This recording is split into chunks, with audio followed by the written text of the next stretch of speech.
My name is Anthony Divino. I'm 77 years old. I was department head at Comac High School for 35 years, and I've been involved with art my whole life. The artwork of the early days of comic illustration was just so inspiring that pen and ink became my passion.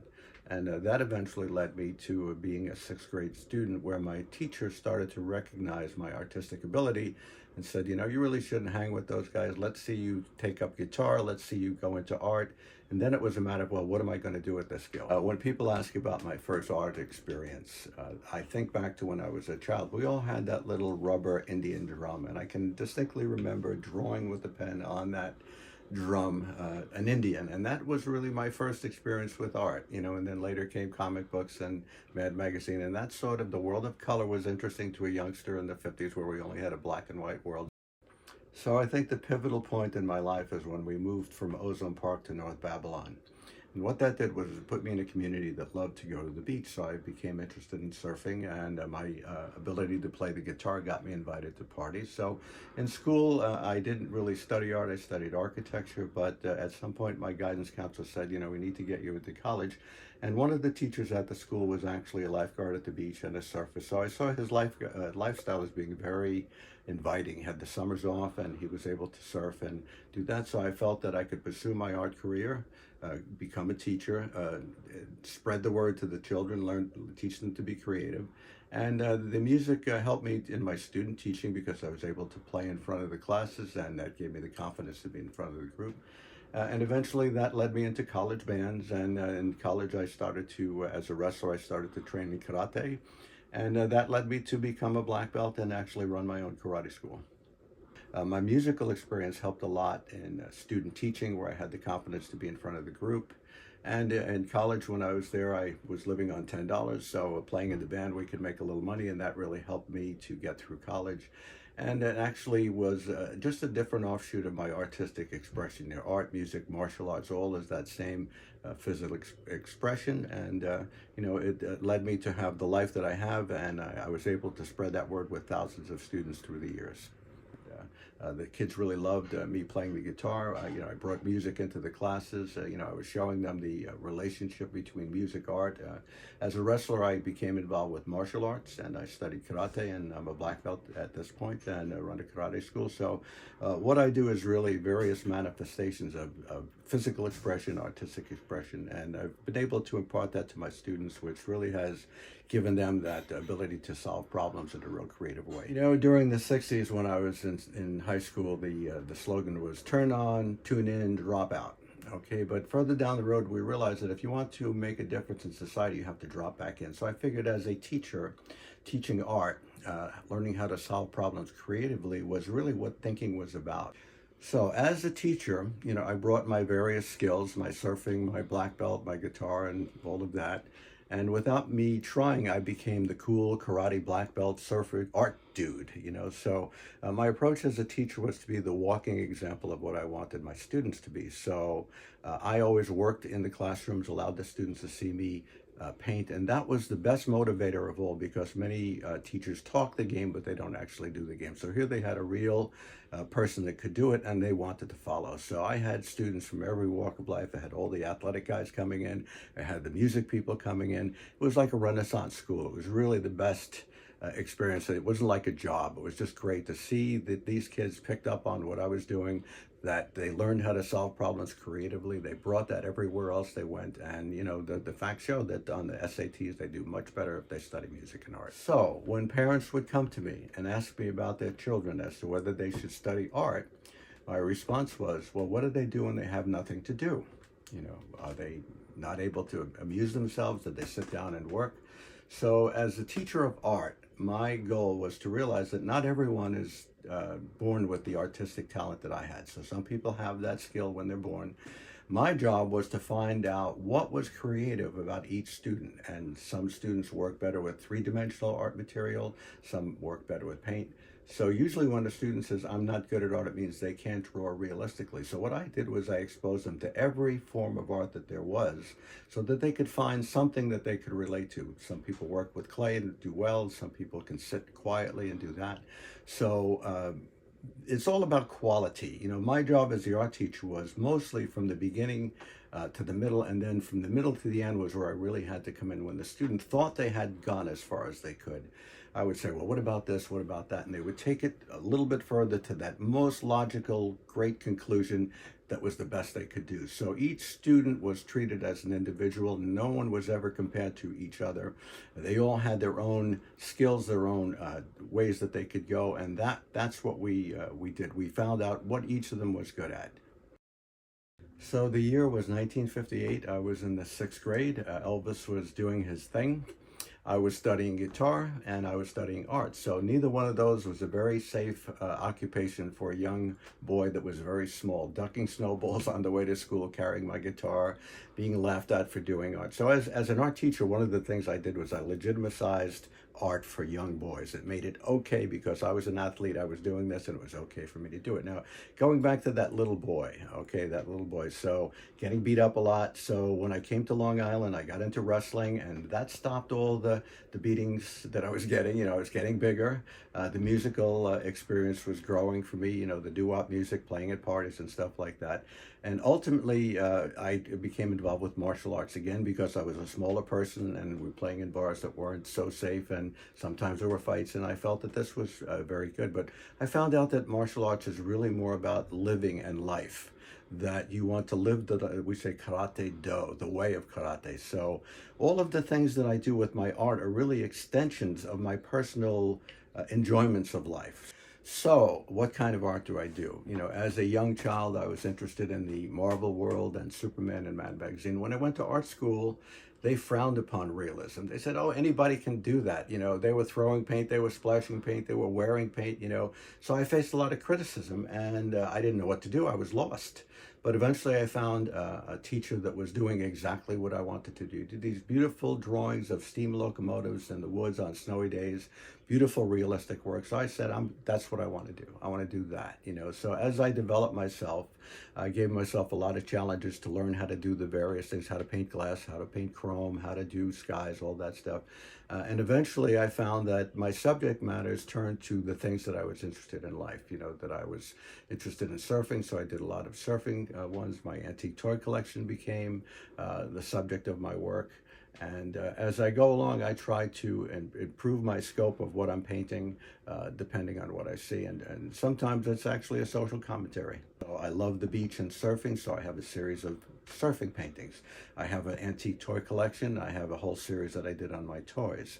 So all of these things are just extensions of my life that have manifested in my art.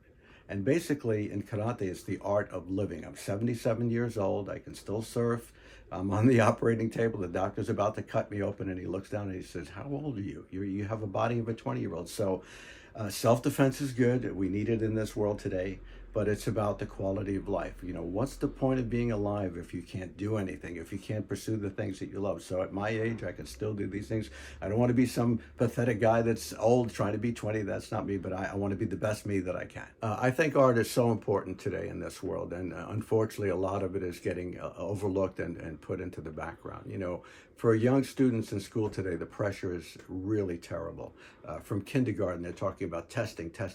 So the art class was the one place in the students' day that they could get away from that. They could have fun, actually have fun in school, and actually learn to become the best versions of themselves that they could. You know, a lot of people don't really appreciate the hand-done things, the hours that it takes. It's a tough gig to be an artist these days. So what does it take to be a successful artist? Well, today you have to not only be an artist, but you have to be a businessman. And in order to be a businessman, you have to be versed in the digital world. So that's the world that artists are living in today. You know, my students would come to me and say, I want to learn to do what you do. You do it so great. And I would say, are you willing to do what's necessary? And most people are not. Most people are very excited at the beginning, but when reality hits, all of a sudden, it's another story. They want to quit, they want to stop. And as an art teacher, that was my job right there to say, no, you can do this, we can do this, we can take it further. So that's the thing is, are you willing to do it? And, you know, when you ask, people ask, you know, how come only a few people become great? Well, it's because those people are willing to do what's necessary to get there. People say, you're an artist. It must be fun. It must be wonderful to do. Well, I'll tell you what. I'm standing under floodlights that are burning my head. The turpentine is getting me nauseous. I have to kneel down for hours. My knees are killing me. The paint's up here on the table. The painting's up here on the easel. It's hard work, and we're talking about hundreds of hours with your arms standing out like that. So it takes a lot of dedication, a lot of, I'm not going to give up. It's really a tough grind to do, but it's your love for the art that keeps you going. So I grew up in the golden age of the 1950s, and we had all the wonderful toys that you can imagine, and some of us kept and took care of our toys, and some didn't, so a lot of mothers got blamed for throwing out those toys. We didn't know that the world would become a world of collecting. So as I went along through the life, I still had some of the toys as a kid, and it represented a golden time in my life. So it was a little glimpse of a world that didn't exist anymore. So through the years, I started to go to toy shows and started to collect toys, and started to put them into my studio, which eventually became a large collection. But what that did was most realist painters are interested in the form and the nature of the realism and not so much in color. So the toy paintings gave me an opportunity to really have adventures in color. How do you paint glass? How do you paint chrome? How do you paint this? How do you paint an illustration? So it really was teaching me how to do the techniques that I needed to be a super realist, but gave me a wonderful opportunity to do colorful, vibrant paintings. So one of the first paintings that I did was a piece called Pocket Stuff. And what that was as a kid, we'd go to the candy store and we'd have the gumball machine and we'd get the charms out of the machine. And every day I would throw these into a little box. So one day I threw them out on the table. And here was this beautiful array of textures and colors and different funny things. And that became my first toy piece. And actually the second was actually a toy case in a toy store that had an array of all the toys that were on these various shelves. And that was the springboard for the toy pieces. So unlike some artists that stick to one particular topic, I have various topics that became series in my artworks. As a surfer, I did a whole series of beach paintings. As a musician, I did things relating to the pop culture of rock and roll and some of the famous musicians. I have a painting called Legends, which spotlights 5 of the great guitar players. Some are family related, that I've done family portraits and nostalgic photos. Like the toys are a glimpse at a world that doesn't exist. So some of the artworks I did in my family represent fun times of the past that we had. It's like that. The things that I do in my life, I've done a lot of martial arts type of artwork for the various tournaments that I'm in, and the various trophies are designed on my artwork. So a lot of it has to do with my experiences in life. So what is my favorite piece of artwork that I've done? Or which are the most favorite pieces that I like? It's a very tough question to answer, but I would go back to my early student days at art school. My concentration in those days was to become a skilled artist. So those things that represented that my technique was becoming good, that I was rising above being an average student. Later, it was the nature of the reality that I was trying to create. So some of the early illustrations that I did based on models and photography were some of the more successful pieces I did. But as a realist, I was more interested in the nature of the reality than the color. So eventually, as I started to progress when I got into my toy series, that gave me the opportunity to develop that color ability to create dynamic things. And I found that I was going from simple subjects to much more complex subjects. My professors used to say, man, you challenge yourself so many different ways in the pieces that you do. So as I progressed, I found that my works became more colorful. I think my favorite piece of all is a little pencil drawing that I did with my parents, and that's because it had such a sentimental value to me. So that stands high in the list. One of my first toy pieces stands out high because of the color quality that it had. The one thing that I've really strived is that as I've progressed and I've gotten older, my work still keeps getting better. And as an artist, that is a thrill, because we all wonder if our abilities will diminish. So I'm looking at the piece that I just finished. I think it's probably the best piece I did. So that's great encouragement to keep a person going when you think that you're getting old and you can't do things anymore. I still keep getting better, and that really is a great thing. In terms of longevity, I visualize that I'll be painting and doing art as long as I can, and as long as I'm able, and as our abilities diminish, I might have to change what I'm doing to fit with that situation, but I see it as a love that will keep going on. So we always wonder, are our talents diminishing? Will we still be able to be doing what we did when we were younger? So, Da Vinci painted into his 90s, Michelangelo painted into his 90s. So I find that as we get older, we just have to adopt and change our methods a little bit, that we change to accommodate what our physical things are. I can't paint. Usually I'll paint in sessions of a couple of hours. Maybe when I was younger, I could paint for many hours. So we adjust, we try to modify, but it will keep on going until I can't do it anymore. So music for me is my therapy. Nice thing about playing guitar is any place you go, if there's a guitar, you can make music and make people dance. So I find that to be very much fun to do. Music provided me with enough money to get through college. I was living on $10 a week. My buddy and I were doing laundry one night late in the basement of the dorm, and he was strumming a guitar. He said, if we play for these student dances they have on, we can make $150. Well, $50, that was like 5 weeks of living, so that was very influential. As a teacher, it became great because one of my friends said, you should get a couple of the students and play for one of the assemblies, and that really was a turn on for a lot of the students to become involved with music. It was a great thing. Currently, I play and volunteer at nursing homes, and I find that one of the most joyful things that I can do, I take a little 10-minute ride with my guitar, and to bring a little joy into these people's lives who are sitting in their wheelchairs day in and day out was just wonderful, especially to find some lonely person and walk up and play a couple of songs for that person was really gratifying. That's what I really love to do. I was in a little doo-wop group with a couple of friends of mine, and then that led to, socially, as a surfer, we became enamored with the Beach Boy music, so that became the forte. I was playing in 1964, so all of those great hits, Money, Wooly Bully, Twist and Shout, all of those great classic songs is what we were playing. So it was really a wonderful way to get involved with music, and it was just great stuff to play. As a high school wrestler, I went to the World's Fair in 1964 and saw the Japanese pavilion, and they had a karate demonstration. Little did I know I would meet that gentleman 20 years later, become the first student in America. So we got the culture, the language, the spirit, the mind-body-spirit connection. The difference between wrestling and martial arts was that wrestling was purely physical, okay? Whereas in martial arts, it was that inner self that was, the combination of the mind, body, spirit produces a greater result than any one of those individual things. So that was the difference. And, people look at the martial arts as strictly self-defense, but it's more about personal development, the quality, how you live your life, the kind of person that you are, to be a positive member of society. That's really the goal of martial arts. And everybody else thinks it's all about the punching and kicking. The real work in martial arts is off the mat.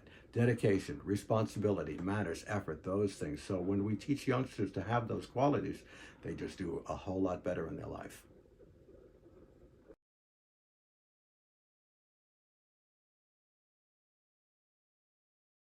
A woman said to me in the gallery, gee, how come you are asking more for your painting? It's smaller than the other one. They looked at it strictly in a strange kind of way. So selling art is very difficult. Most art galleries take 50%. So in order for an artist to actually make money, he has to charge double. So it's very tough to have people pay that price for what they're getting. So it's very difficult. So I show my work, I get it out there. My main goal is for people to see what I do. So I enter a lot of shows, and sometimes the judges don't get it, but the crowd usually does. So I usually like to stand next to the painting a little bit away and maybe listen to what people have to say. Some of the paintings that I've done stand out on my mind as getting the most reaction, like this piece here. Has gotten the most reaction of any of the other pieces because I took things that weren't in the scene, like the Beatles from Abbey Road, Jesus, I have a Superman in the phone booth, Spider-Man up in there. So there's a lot of hidden family references and other things. So it represents a milestone in my painting, this particular piece. So we'd like to talk about the world of art and the gallery scene. The gallery scene is very interesting. I was very lucky and fortunate to get into a prestigious art gallery in Southampton back in 2004. That very moment that I did that, I also had the great exposure of doing the Christmas cover for Dan's Papers out in the Hamptons, which is a big publication. So the gallery that I was represented in had strictly non-representational art, abstract expressionism, all that stuff. So I said to the lady, she said, I haven't taken anyone into the gallery in 10 years. So I said, well, why did you take me? She said, well, they didn't walk in with what you walked in, and those were my toy paintings. So she saw the quality. She saw the goods. You need to have the goods. If you have the goods, maybe you'll get somewhere. But art is a funny, funny world to be in. I want to relate to you a story as a student. I had a professor that was a doctorate in philosophy. So they were having a faculty show, and he said, we're going to go see my painting. So we walked into the gallery, and there was a painting of his that consisted of the 4 wooden pieces of a stretcher, a piece of clear cellophane around it. In the middle of the clear cellophane was a little thing that said, there is a business. So we go back to the gallery, to the studio, and we're all quiet, and the professor says, well, what did you think of my painting? None of us knew what to say. We didn't know what to say at all. And then one student said, well, it reminded me of that, there's no business like show business. And he says, well, you're getting warm, because his painting said there is a business. So the show business is glittery, it's wonderful and all that, but beneath it is an ugly underbelly. He said the art world is exactly like that. It's a phony baloney business. When they asked Andy Warhol, they said, we think your work is shit. And he'd say, you're right. You're right. And he would also take the idea, we'll run it up the flagpole. If somebody salutes us, I'm great. If they don't, I'll do something else. So that's the problem. There's this phony baloney aspect to art. I met a international cello player that was a big art dealer in the Hamptons. And he said to me, these people don't have a clue as to what they want. All they want to be able to do is to say, they got this painting and nobody else has it, and I stole it for a sale price. So that's the ticket, is to be a legitimate artist. I'm doing it because of my passion. I want the world to see what I'm up to, but it's a very tricky game to play. One of the things that irks the average person is when they go to the Museum of Modern Art and they see a painting on the wall that's all blue and a little streak of yellow and a little patch of orange, and they turn to each other and say, my little brother could do that. My little brother could do that. Actually, her little brother could do it better, because the best artists are little kids, because they're unrestrained, they have no boundaries, they just do whatever they subjectively want to do. But getting back to that, so why is the piece in the museum? How come it's there? Well, if Michael Jordan blew his nose on a piece of paper and they hung it on the wall, people would pay a lot of money because it was Michael Jordan's, so that's one way. To be the first to do something. When Jackson Pollock first did his splatter paintings, people said, this guy is out of his mind, he doesn't know what he's doing. But he went down and studied the sand painting of the Southwest Indians, and they were dripping sand, so instead he dripped paint. And the other aspect of that is that he was interested in the cosmic energy of the universe. So if you were to say, draw me some cosmic energy, it might look like one of his paintings. So to be the first to do something is another thing to get you. And then to have good quality in your work, that'll do it too. So there are various reasons why it might wind up in the museum. When people look at artwork, they sometimes get the message that the artist put forth. Not every artwork, that's one of the things that people don't understand about non-objective art. There may not be a message. One thing is the visual appearance of the painting. The other is the artistic merit of, artistically, is it good? And then is there a message? So some art, like social commentary art, does that exactly, that you want to make a point. Artists are organizers of chaos. We take chaos and make order out of it. So to look at our environment and reflect on it and then produce an art that makes a statement, that's really, I think, what art is about. When people view my paintings, the fact that they get excited and laugh and maybe giggle or have conversation is great for me. That they are appreciating what I did. They make me feel that it was a success. But I think my most pleasant moments happened recently when I started to do pet portraits for friends who have lost their pets. And they were distraught and very upset, as we all that have had pets know. And I would secretly do these portraits and mail them to them. And I would receive phone calls from these people in tears, over the fact that now they can see their loved pet again, and that they appreciate and really can't get over the fact that someone thought of them to take the time to do something for them that would brighten their day. And to me, that's like the best payoff right there.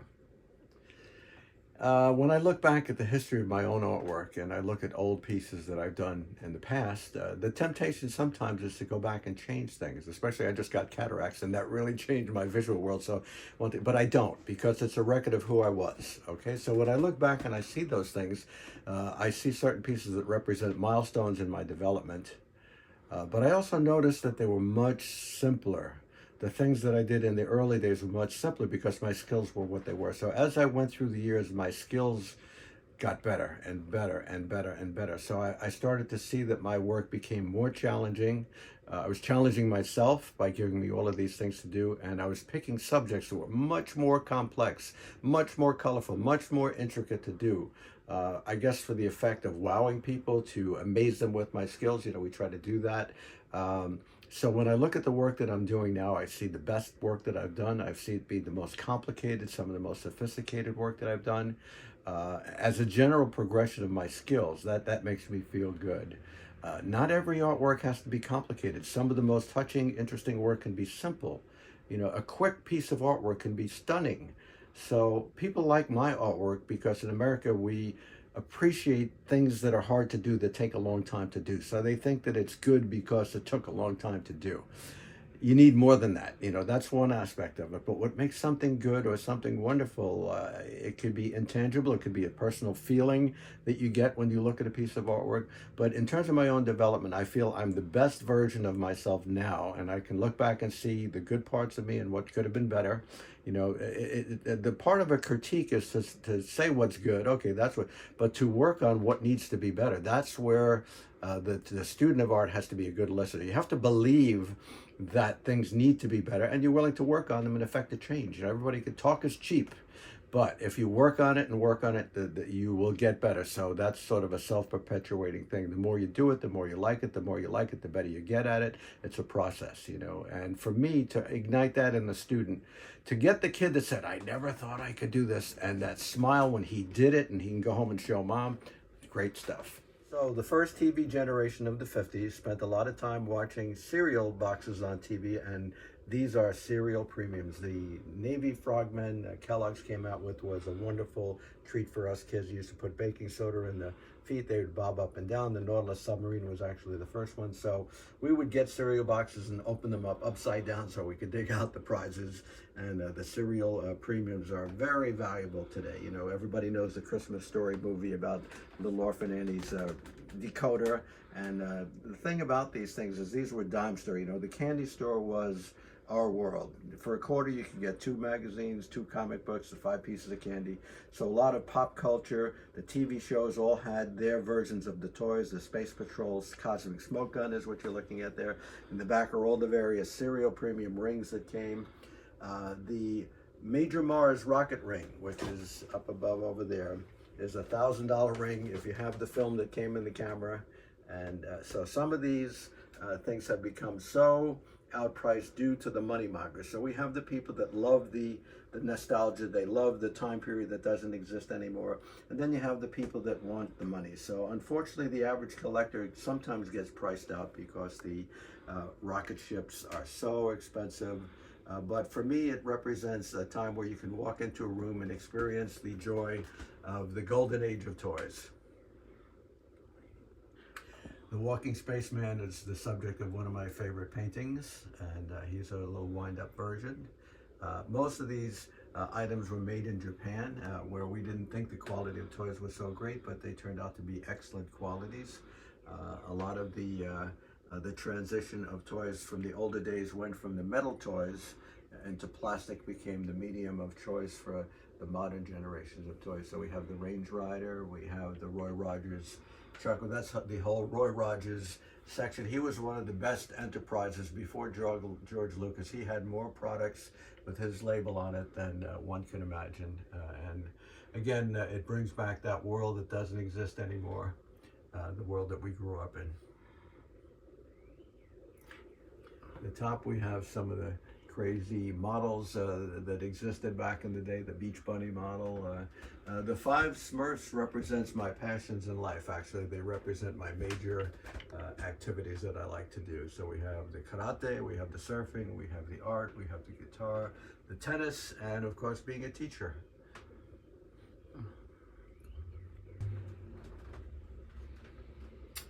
So as we move along, we see some of the more modern characters that came along from Star Wars, Darth Maul. I actually, if you move a little bit to the right, I actually met my hero Steve Reeves, who played Hercules, who is the forerunner to Arnold. And he set the standard back in the 50s for bodybuilding. He did all the Hercules movies back in the day. Sometimes we have collections within collections, like the Ring collection, and we have the Cap Bomb collection, which was some of the favorite things that we 50s baby boomers like to do. And of course, robots became, that's the mechanized robot, which is actually Robbie the Robot from the movie Forbidden Planet. And again, these are very expensive items today to buy. We have Batman, we have Flash Gordon was one of my main heroes back in the day. You know, we'd go to the movies, there was 2 movies and cartoons and a bunch of cereals. So lunch boxes, that's another whole area of collectability. Some of the early robots. Up on top we have some of the early Ideal toys. You know, there's the Mattel company, the Marx company. They were the ones that are pumping out these kids. We were the baby generation, the baby boomers, so they made all the toys for us. They built all the schools for us. Now they're building the nursing homes for us.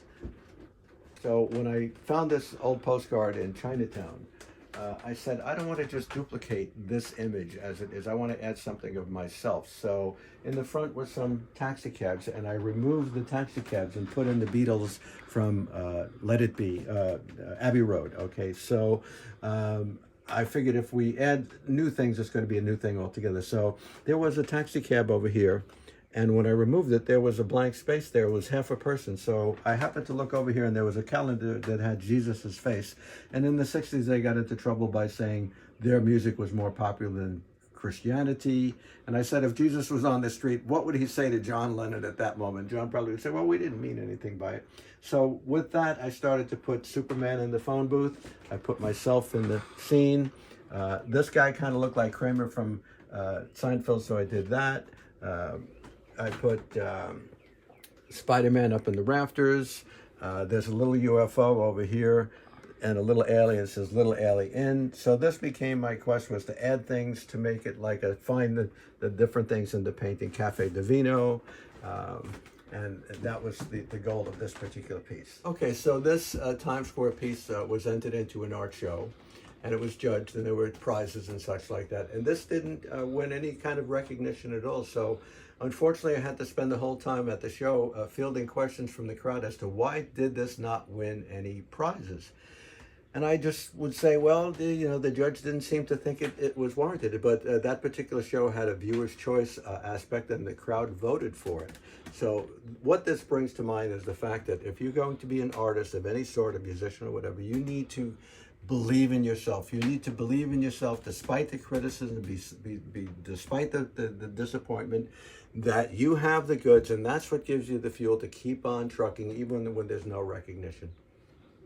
We were walking to see the Jersey Boys, and we walked past the site of the old painting on Times Square, and I noticed that everything was high def, everything was electric. So I says, I want to bring the new Times Square into view so that people could see this new high-def world.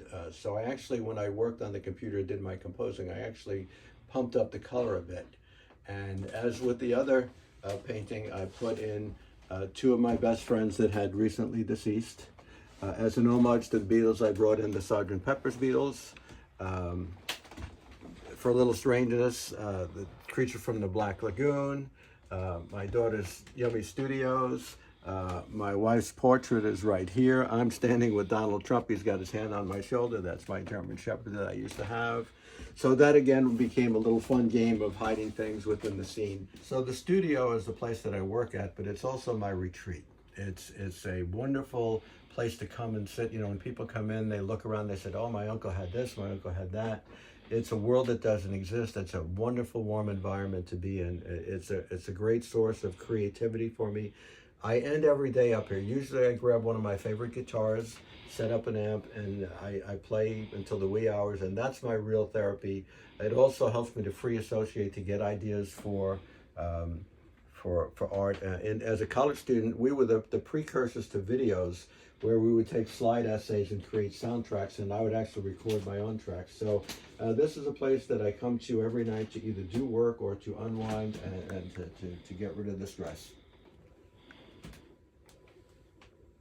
So as kids in the 50s, the candy store was our epicenter of kiddom. You know, every season there was something new. So in the summertime, the water guns came out, and these water guns are just little works of art. Beautiful, clear, cool plastics, you know, that just made our day.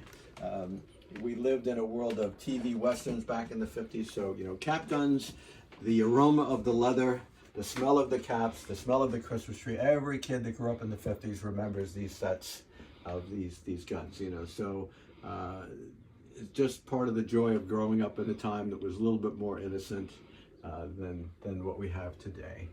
You know, we have the Western influence, we have the various other toys that came out in the 50s representing the various, there was Treasure Island on Disney, so there along came the Pirates. Yeah, Howdy Doody was one of the first TV shows that we ever saw, and it legitimized for a young boy to carry around something that looked like a doll, but it was really a much more fun kind of a thing. You know, the cowboy boots that they made in the 50s are just impeccably well made. You know, I have 60-year-old boots that look like they were brand new. That's a pair of Acme inlay boots with the beautiful colors. They sold for about $20. Now they'd sell for about a few hundred. So the various Western genre, the candy store stuff, the novelties, all of the various tricks. You know, it was an age of hijinks and joking. So it was just a wonderful time to be a youngster growing up. So the 50s was a time when we were all cowboys, but then as time went along, we became space cowboys because the advent of space travel changed everything. Flash Gordon was my hero. We watched all of his great adventures. So the idea of robots and spaceships actually surpassed the whole Western thing. So we saw the Western thing starting to fade out, and the space thing starting to come in. So a lot of this stuff, you know, the early 60s, the Flintstones, the Munsters, all of that pop culture started to show up. And obviously it showed up in our toys. They learned how to do that. That bag of tricks is a typical thing that you'd see. Of course, the martial arts, and Bruce Lee was my idol when I started martial arts. Everybody wanted to be Bruce in the 70s. But that bag of tricks was typical of what you'd find in any candy store with the novelties. You know, we were a hijinks, joke-playing generation, you know, so all of these little pack of gum that would snap your finger, or the Chinese finger thing, you'd get your finger stuck in the hand buzzer, all of those great little novelties. You know, the candy store was a great place for kids in those days.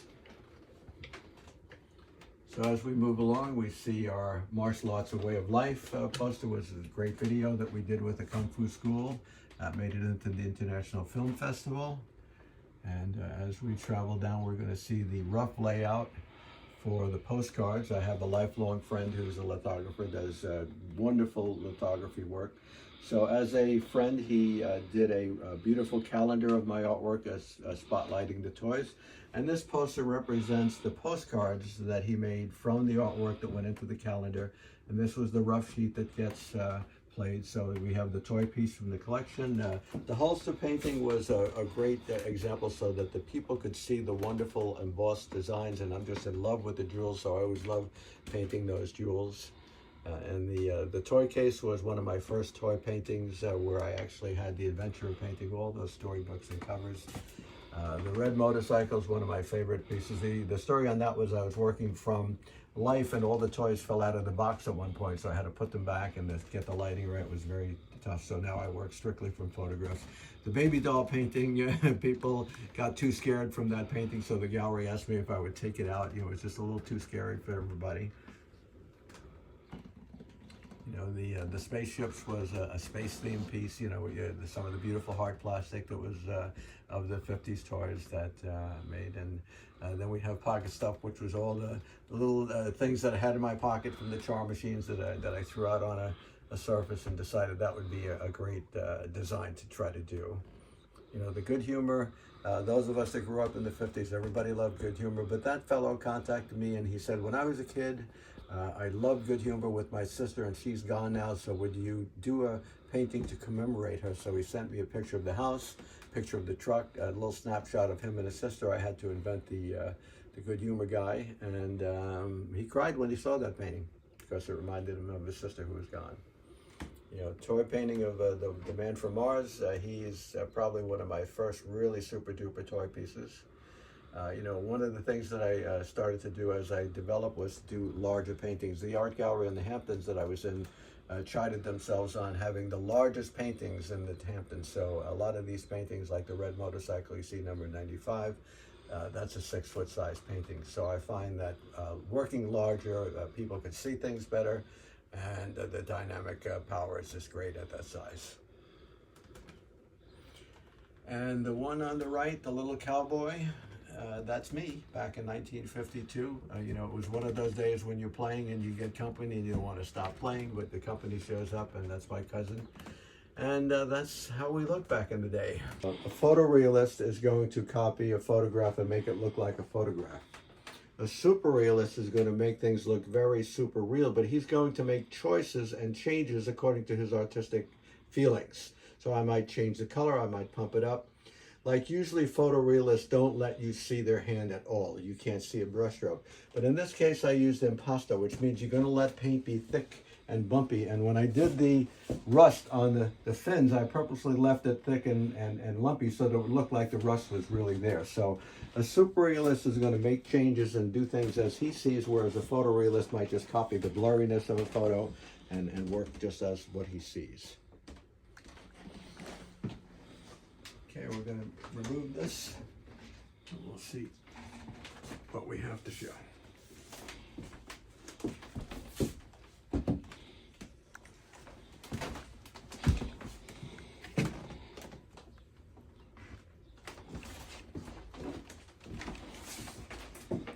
Okay, here we have pocket stuff.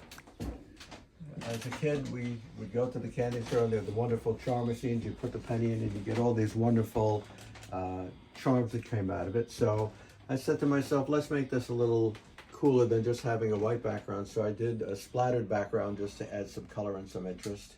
And some of these things actually tell a story. For example, this is a early New York City token. This was the PS63 where I went to school. These military pieces actually came off a uniform that I found that someone had put in the garbage. So I figured it was someone from World War II. Either they lost their loved one and they put the suit out in the street for a collection, but it was something that I found. This was a little tie clasp from one of my Western things. So again, it was a design of color and design, which was a little different than my usual fare. So this really was my introduction into learning how to paint transparent plastic, solid plastic, glow-in-the-dark skeletons, metallic chrome, so each of those was a lesson for me to learn how to do that, so it was a lot of learning as well as fun. Okay, so we've seen pocket stuff.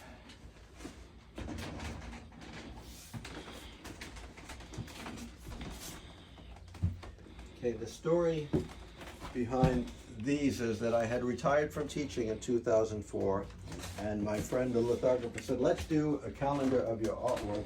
So I had to crank out 10 paintings in 7 months, which was an amazing amount of work. I would get up at 6:30 every morning, come up and paint for 7 or 8 hours, and I did that for all of those months, and I was able to create all of these paintings. So this one's called number 7.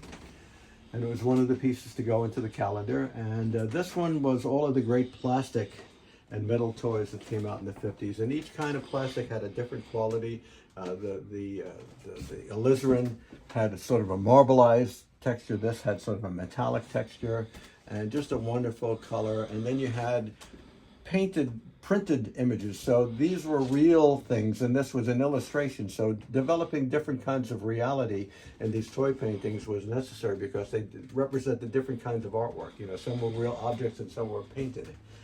That was a set of the police, the ambulance, and the taxi. And they're right down there.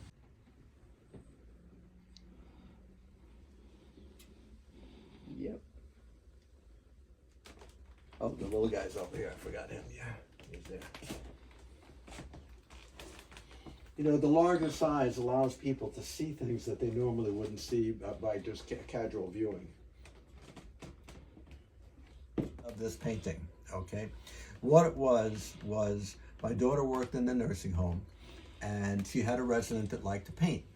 So she would give him a little piece of a paper plate with paint on it, and within 1 minute he would scribble it up and it would become mud. Okay, so what she did was she gave him the paint and he started to mess around with it, but before he destroyed it, she took a photo. So here's a spontaneous little moment of color and design that this guy did by accident. And what I did, this is sort of an artistic oxymoron, to do a very careful rendering of a spontaneous event. This was a couple of seconds, boom. Okay, so for me to spend many hours doing a rendering of this spontaneous event is sort of an artistic oxymoron. But when I did it, my intention was to kind of fool the people and to make them think the paint was really dripping on the canvas. Turns out it turned out great, and they used it for this. I have a 6-foot banner of this painting that was hanging outside the museum when I walked up to the show. Was hanging, it's the size of that door, on the outside of the museum.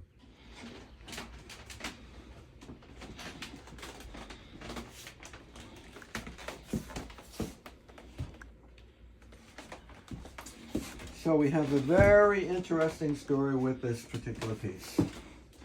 Okay, as a lifelong surfer, the surfboards that I ride are called Dewey Weber surfboards. Dewey Weber was a pioneer of surfing back in the 60s, and it was sort of the Stingray, the Corvette Stingray of surfboards. So I see their site on Instagram, and actually Dewey's son built me my latest surfboard. So I see this image on Instagram, and I'm just struck by it. I'm just struck by the color. I'm struck by the wave, the whole thing of it. So I write to Dewey's son. I say, you know, this should be a painting. So he wrote back to me and he said, you know, if anybody can do it, you can do it. So it turns out the photo was taken by a girl who uses drones to photograph from above. And she was from North Carolina. She happened to be in California and caught this image of this young lady surfing. So Dewey's son was opening a new warehouse, and I said, you know what, I'm going to do the painting as a surprise for him. I'm going to send it out to California, and I'm going to let them hang it in their new showroom. So I got the information and contacted the surfer girl, who was thrilled that I took the shot. The girl who took the photo wrote to me and she said, I've had a really rough year this year, and seeing that you used my photograph made my day. I am so thrilled to be in this process. So I did the painting, and I actually had copies of this G-clays, which are reproductions of the painting on canvas, just like this. I sent one to the surfer, I sent one to the girl, and the actual painting went to, this is a G-clay of the painting. The actual painting went to Dewey's son, and it's out in California. But the three of us got to communicate with each other and meet each other, and then Dewey put it on the Dewey's son put it on the website with the painting and the original photograph and the whole story of the girl and me and how we met. So it was a real fun journey.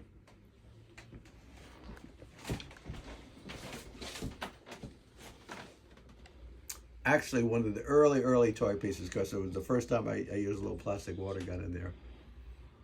Kind of a surreal dream-like kind of image.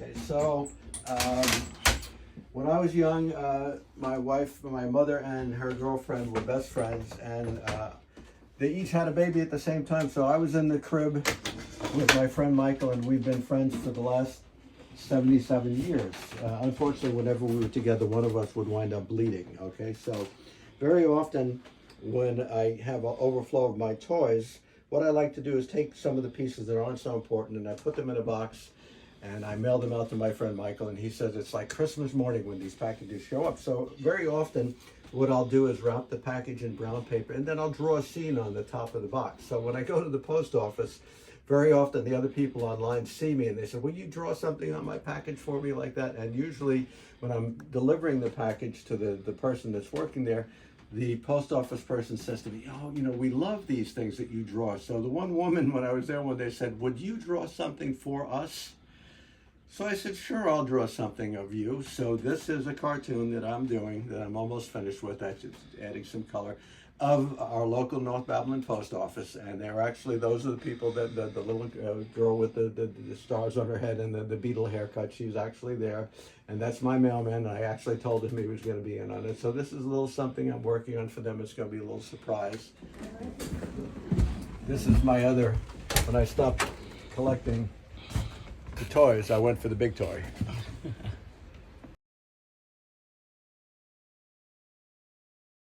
Okay, so we have Glitter Gulch. When I traveled out to Vegas, I was in this area. It's an enclosed mall now, but this was a remnant of the original old Las Vegas. And I became enamored with the neon lights. I said, wow, what a great experience these lights are. So it became a whole challenge for me to learn how to paint neon lights. And tell you what, I learned how to paint neon lights. And the second piece that follows it is actually a continuation of the scene. If you move to your left a little bit, we have Spice, which is the second part of the area where we're talking about Fremont Street. And the one up above on the TV represents the final piece of the trilogy of so like when we say we don't do windows, well, we do a lot of windows. We do a lot of lights.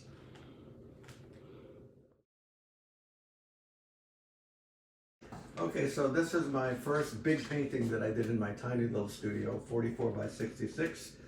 And it's a part of my surfing series. So I walked out into the water, turned around and took a shot of everything that was happening. And as I painted it, I found all kinds of interesting things were going on. And the little girl, and the Pebbles girl with the little baby, is my daughter Alicia.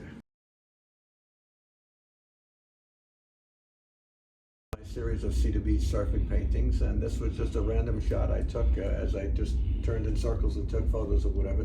So this was a Sunday morning after the Saturday night, so we see a lot of sleepy beachgoers recovering from the night before, and it was another beautiful sunny day which I captured here.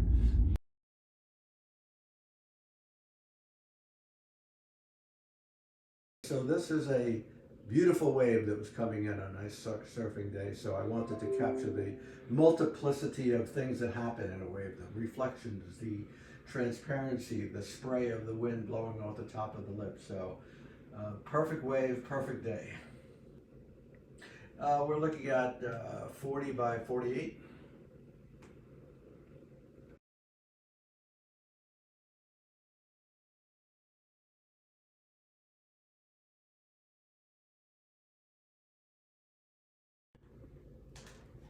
Okay, so this is a dolphin painting, 30 inches by 40 inches, and what enamored me about this image was the undersurface reflections of the water. That became the challenge for me, and also the beautiful colors of what we see in the crystal clear water here. So the number of layers of color that it took to make these colors was where the work was. It was a number of different colors that added up to what you see.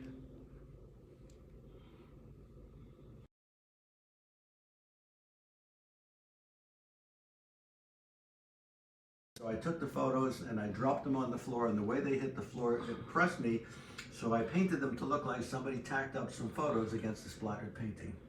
This painting, which is called Legends, 40 by 44, is my cousin's 5 favorite musicians, which is B.B. King. We have Chuck Berry. We have Eric Clapton and Derek and the Domino Days. We have Hendrix at Woodstock, and Bob Dylan looking a little like John Lennon.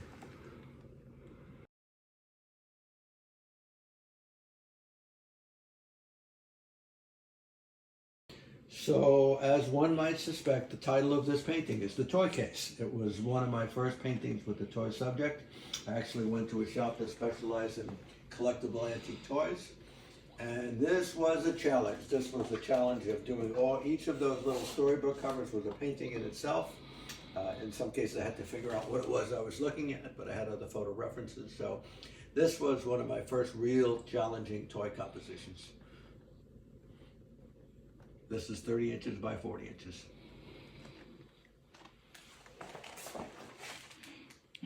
Okay, so my daughter Lisa said to me, "Dad, would you do something surrealistic or fantasy?" So I said, "Sure, I will." So I started this by actually building a diorama, and I created what I thought was a planet sort of like Mars. It's sort of like the land of the lost or Twilight Zone or something. And the crux of the painting started with a photo of my wife as a little child, and I painted her as a 25-foot baby attacking some spaceman. But I figured if I threw in some non sequitur items, things that didn't belong, like the pop culture Beatles and neon sign from Motel. Of course, we have Trump and everything going on with him. Some of the little items like the little bunny family and the dice were just things laying on my table. So the incongruity of putting these things together is what made it. But my favorite piece is the crab monster, which is this fat guy over here that's sunbathing, and what the hell was in his basket, and why the hell was he wearing this little Speedo? I don't know, but it happened to be a blank space in the canvas, and I thought, the title of the painting is called Neon Madonna, and that's a Da Vinci painting. And I said, with my skills now, I want to see if I can do a masterpiece. So I actually took my favorite Da Vinci painting, and that became the title of the painting, which is Neon Madonna. And some of those were from my toy collection. The Spacemen were from one of the space sets.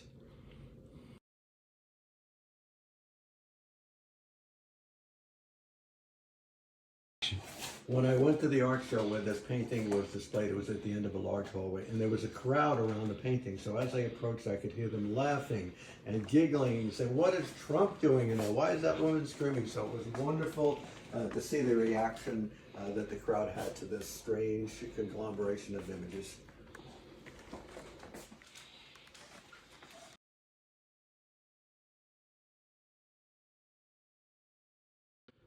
All right, this is the Shomen image of my karate club, Shunju Yuken Yujokai, which means fist of friendship, Shaolin style.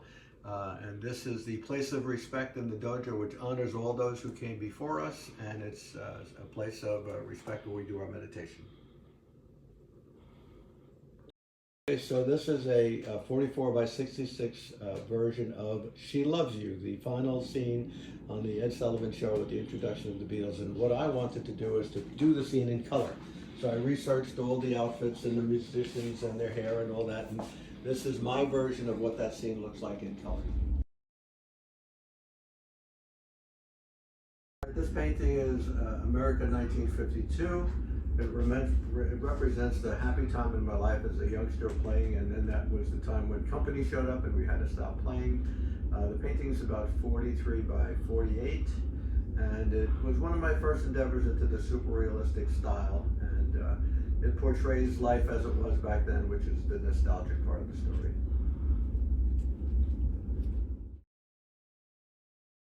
Okay, this is a 24 by 36 painting, which I entitled The Dream. And it was actually an image that I put together.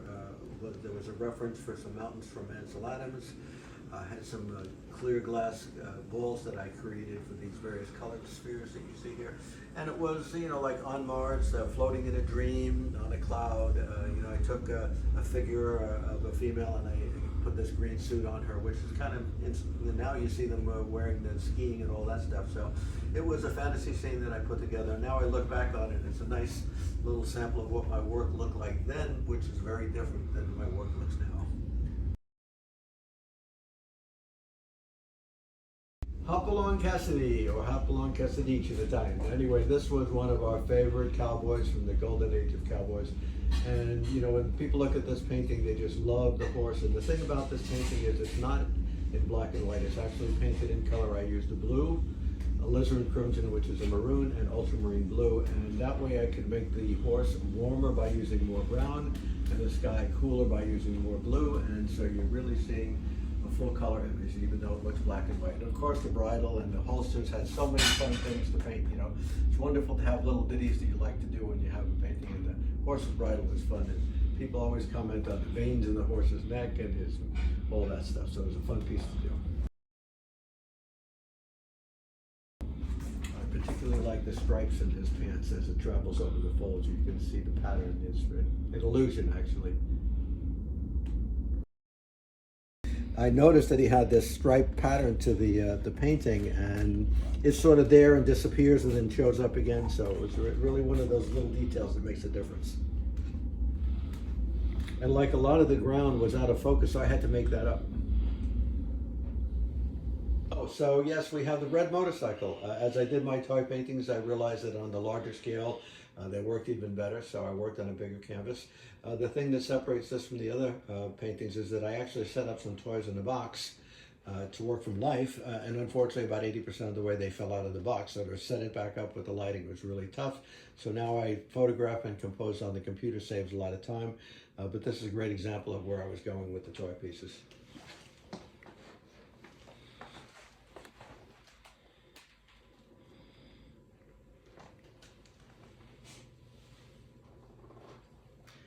This is a drawing from when I was an art student. I had a drawing class that was 3 hours every day, and for homework we had to do a 3-hour drawing. This is vine charcoal on newsprint of Queen Nefertiti, and we had to do these every night. So this is from a long time ago.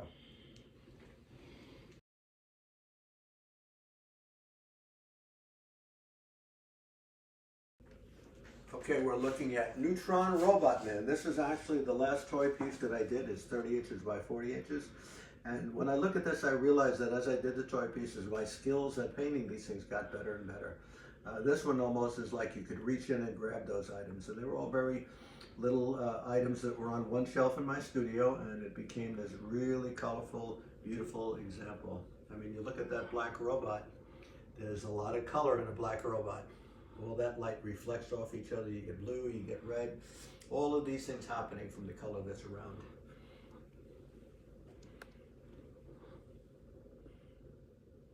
So we have a lot of different kinds of reality. We have illustrations, we have real objects, we have plastic, we have metal, we have lead. My favorite piece is the lead cowboy that just has a hint of his orange paint still left on him there.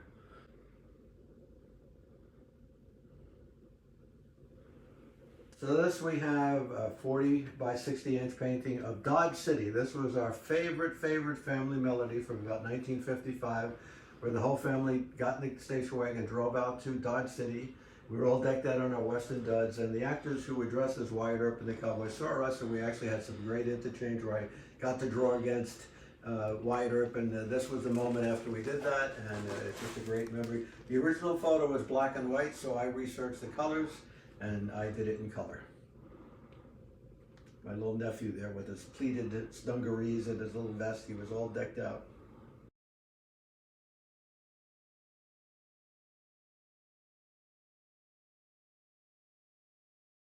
The art, living in a dormitory as an art student was a totally sterile experience. So when given art assignments, we had no place to look for references or stimulation. So the only thing that was in most dormitory rooms was Playboy magazine. So we couldn't take the females from the magazine and use them for our figure drawing because they were all airbrushed. So I came across the artwork of an artist named Clifford Still, who did layered collages of, and he would rip them and reveal certain parts of what was underneath. So I took a beautiful photo of a girl in the Bahamas in some beautiful turquoise water. The color just slayed me. And I covered it with a piece of brown paper. And then I began to selectively, but sort of on accident, started to rip away to reveal the girl's butt. Okay, so at the 6 foot size, it looked like a giant peach. And this was the result of that. And this was the first painting of what I called my RIP series, which was, it looked like the paper was more real than the girl, and the shadows that the paper created looked more real. So in art, they call it trompe l'oeil, which is fool the eye. And this was the most kissed and touched and poked at painting that I ever did. Okay, this was a piece I did for a gallery in Southampton that was really interested in the pop art types of stuff. So I did a little bit of collage, a little bit of non-objective splashing of paint, an image of Superman, the rocket plastic art from Krypton, the official Superman logo. And it's a fun piece.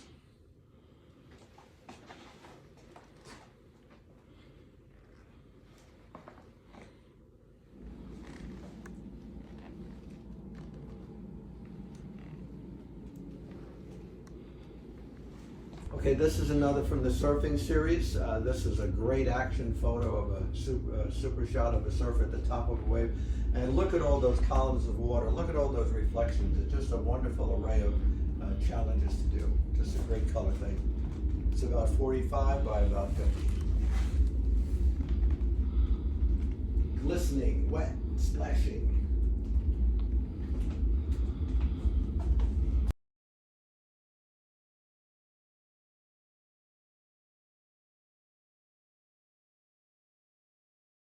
This is the last of the Beatles. So we had Beatles on Times Square twice, and now we have Beatles at Vegas.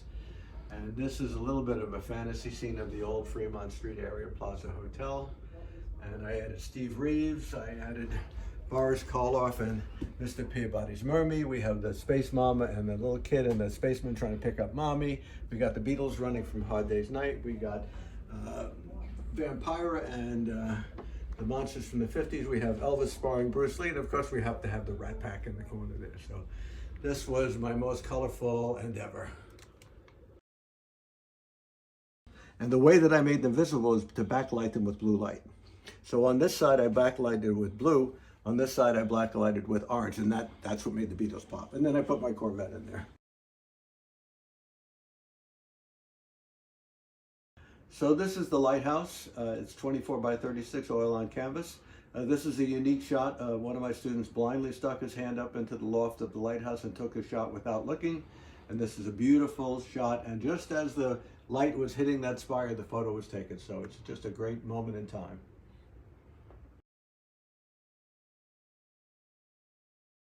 Lower corner of a larger composition, but when I blew it up on the computer screen, I said, here's the painting right here.